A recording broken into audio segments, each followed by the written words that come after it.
एक एक गांव के सैनिकों से अपील करना चाहेंगे, प्यारे सैनिक भाइयों, बीजेपी के अगर एक भी मंत्री को चुनाव में आता है रैली करने, गांव में नहीं घुसने देंगे। अब घुस के दिखा देना।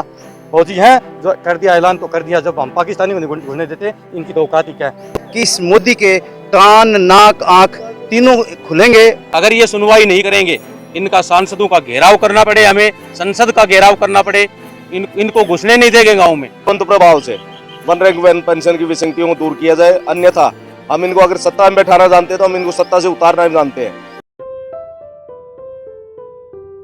चरखी दादरी के रोज गार्डन में रविवार को ब्लॉक सत्र के अध्यक्षों की नियुक्ति करने के लिए पूर्व सैनिकों ने मीटिंग का आयोजन किया। शहीद स्मारक पर पुष्प अर्पित करते हुए शहीदों को याद किया गया व उसके बाद सभा का आयोजन किया गया। विभिन्न पूर्व सैनिकों ने संगठन को मजबूत करने के लिए ग्राम सतर पर कार्यकारिणी बनाने का सुझाव दिया और वन रैंक वन पेंशन 2 में व्याप्त विसंगतियों के बारे में अपने विचार रखे। चरखी दादरी के पूर्व सैनिकों ने भारी तादाद में जो है एक अपनी नई कार्यकारिणी का गठन किया है। बहुत ही पूरी टीम को बधाई हमारी तरफ से। हिंदुस्तान के इतिहास में पहली बार सैनिकों ने अपने हकों की लड़ाई जो है लड़ना शुरू किया है। अब तक तो बेचारे सोए रहते थे, हम लोग विश्वास करते थे अपने अधिकारियों पे। पहली बार जब हमारे अधिकारियों ने हमारे साथ गद्दारी की, और अधिकारियों के साथ साथ चलो उन्होंने तो गद्दारी कर दी, क्या इसमें सरकार की जिम्मेवारी नहीं है? सरकार कैसे पल्ला झाड़ सकती है? मोदी साहब यही कहना चाहेंगे कि यही सैनिक हैं जिन्होंने पूरे लगभग 5 लाख की तादाद में रिवाड़ी में शिरकत की थी, तब जाकर के आपके सिंहासन की जो नींव रखी थी हम लोगों ने। आप मत भूलिए सैनिकों का जो किया हुआ उपकार आपके ऊपर। इन्हीं सैनिकों के कारण आप दिल्ली के जो है दरबार में बैठे हैं।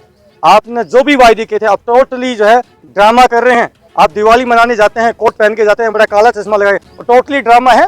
दिल्ली से चलेंगे, काजू बादाम खाते हुए जाएंगे, 50 आदमी चहलकदमी करते हुए आपके साथ जाएंगे। जहाँ जाएंगे रेड कारपेट बिछा होगा, आर्मी के बड़े बड़े जनरल कर्नल साहब सैल्यूट मारने वाले मिलेंगे। मोदी साहब ऐसी दिवाली तो हम रोज मनाएं। बिल्कुल ठग है, मैं कहता हूँ मोदी साहब इससे जैसा प्रधानमंत्री, जितना मैं कहता हूँ ठग प्रधानमंत्री हैं साहब।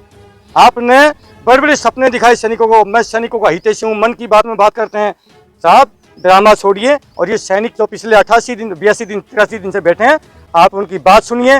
मैं तो ये कहूँगा कि भगवान आपको सद्बुद्धि दे, अन्यथा 2024 नजदीक है।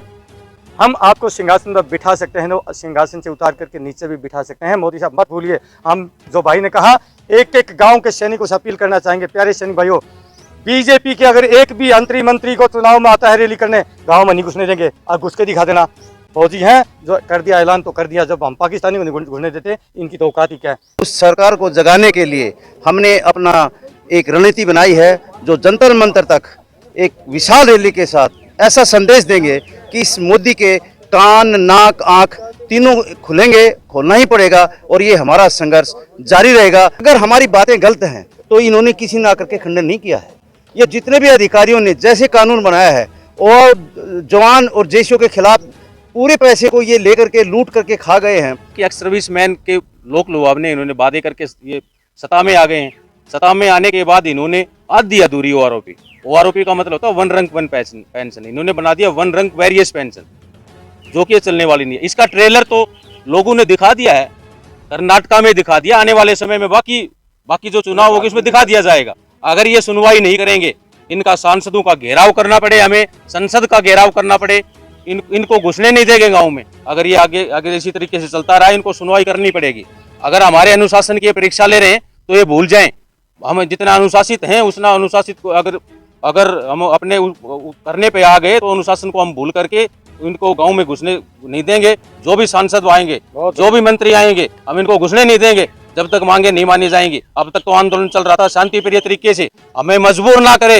इस आंदोलन का दूसरा रूप देखने को मिल जाएगा सरकार को। अगर इसकी आंच आर्मी में जो सर्विंग सोल्जर है उन तक पहुंच गई तो ये कहीं के नहीं रहेंगे, इनको लेने के देने पड़ जाएंगे। हम चेताते हैं इस सरकार को कि इसके ऊपर संज्ञान ले, बहुत जल्दी इसके ऊपर स्टेटमेंट दे, मेमोरेंडम निकालें, और इसको बहुत जल्दी इसकी सुनवाई करें, नहीं तो आने वाले समय में इनको भुगतना पड़ेगा। हम वेट कर रहे हैं कि स्टेट वाइज जिम्मेवारियां दी हुई हैं। जो दिल्ली में धरना चल रहा है जंतर मंतर पे, उसकी जिम्मेवारियां लगी हुई हैं। जिस दिन हमारा यहाँ का नंबर आएगा, बड़ी भारी संख्या में लोग मोटरसाइकिलों के ऊपर दादरी से जत्था जाएगा, और इस सरकार को चेताने का काम करेंगे कि हमारे कंधों के ऊपर पैर रख करके सत्ता में आए थे। कि जेसीओ जोहार के अंदर बहुत ज्यादा इसके अंदर रोष है कि उनकी मांगे पूरी क्यों नहीं कर रहे। अगर इनको पता नहीं था तो डूब मरने वाली बात है। बड़े नर्म शब्दों में इनसे अपील कर रहे हैं कि तुरंत प्रभाव से वन रैंक वन पेंशन की विसंगतियों को दूर किया जाए, अन्यथा हम इनको अगर सत्ता में बैठाना जानते हैं तो हम इनको सत्ता से उतारना भी जानते हैं और हमें बहुत कठोर कदम ना अपनाने पड़े, इसलिए जल्दी से जल्दी चेत जाए, इतना हमारा अनुरोध है। नहीं तो हम और कठोर रणनीति अपनाते हुए ये फैसला भी कर सकते हैं कि इनकी गांव में या शहर में एंट्री भी बंद कर दें इस पार्टी के नेताओं की।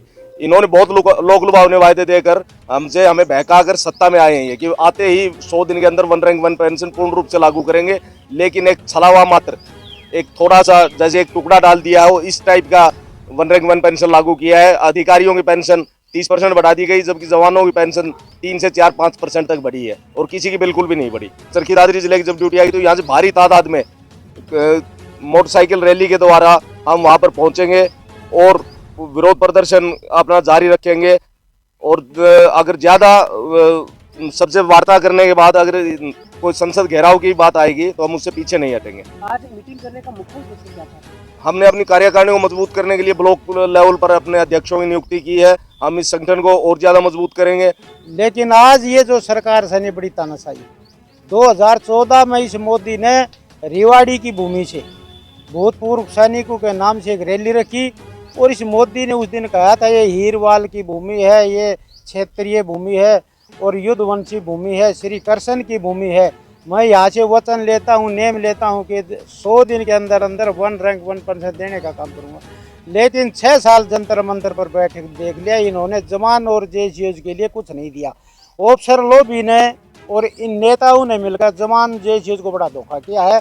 वो जो धोखा किया है इनको आज पता चल गया कर्नाटक में इनकी क्या हालत हुई है। शिमला में भी यूथ के इलेक्शन हुए थे, 20 सीट शिमला में भी 20 की 20 सीट इनके हाथ से चली गई। और पूरे भारतवर्ष में बीजेपी के जितना भी नेता हैं गांव में इनको नहीं घुसने देंगे। फौजी वो होता है जो 15-15 हज़ार की हालती पर बर्फीले तूफानों में सिलेक्ट हो, राजस्थान के टिल्लू में जो भारत माता की सेवा कर सकता है वो अपना हक ले सकता है, अपने हक के लिए लड़ाई लड़ सकता है। और इन खासकर बीजेपी के नेताओं को गांव में नहीं घुसने देंगे जब तक ये हमारा OROP 2 और MSP का 100% हल नहीं करता।